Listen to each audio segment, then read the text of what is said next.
Are we wrong? You're right. Oh. Because look, your legs are levers. When your knees are together, you push here, and guess what happens? It opens.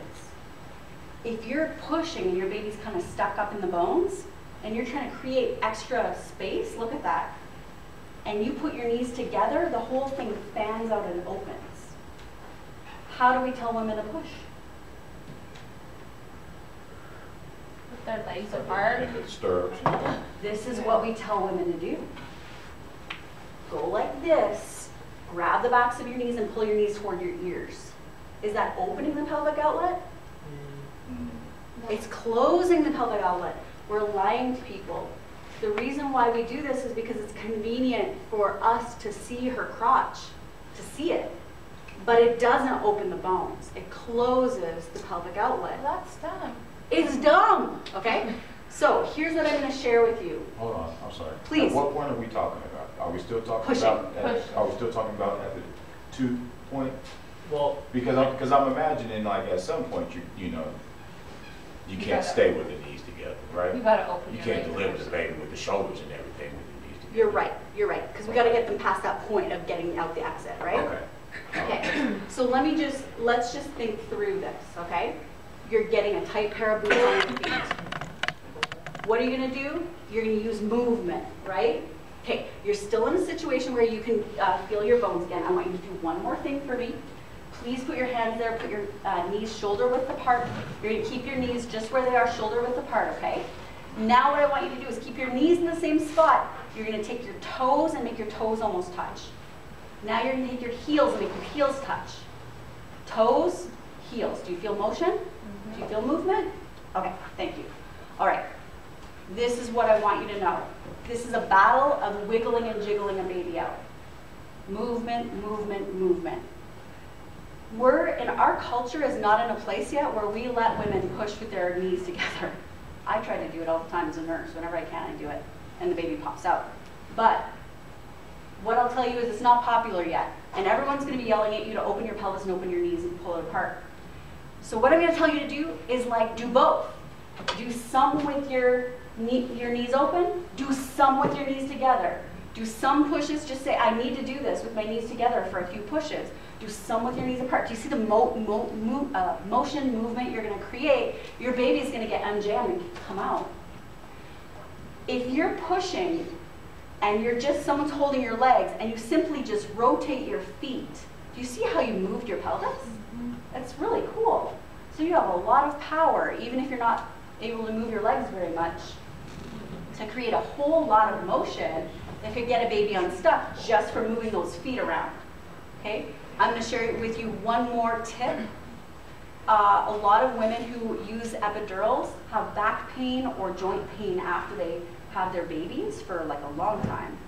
And that's because when you're on an epidural, you can't feel your range of motion that's natural. Now, I cannot do the splits myself. I would die. I can barely touch my toes. I'm not very flexible.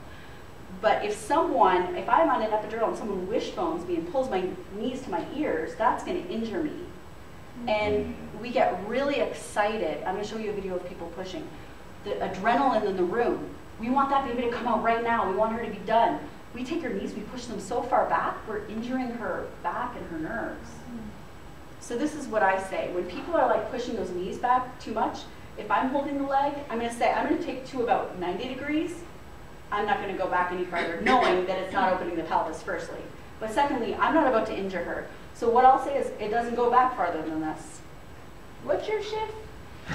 The other thing, well, you got Rhonda too, but the other thing that I want you to know too, okay, is that I've had women act the princess and be like, it hurts, don't push it back farther than that. Or they'll say, I have a cramp, I need to kick my leg out, whatever. But don't allow someone to I've seen women's knees just wishbone back to their ears. And there's pubic symphysis can break. And it's not cool. So let's calm this down here. Let's not start bending people in ways that they're not flexible and meant to bend too. So just respecting the range of motion and if they're push your knee back farther, be like, it doesn't go back farther. Sorry. Because we just need to respect her body, and it just doesn't make the baby come out faster if we get all heavy-handed and start being pushy on her. So that please. epidural, you're bed. Yeah, you're in bed. So is it helpful kind of do some flexible, you know what I mean, some back and forth. Love it.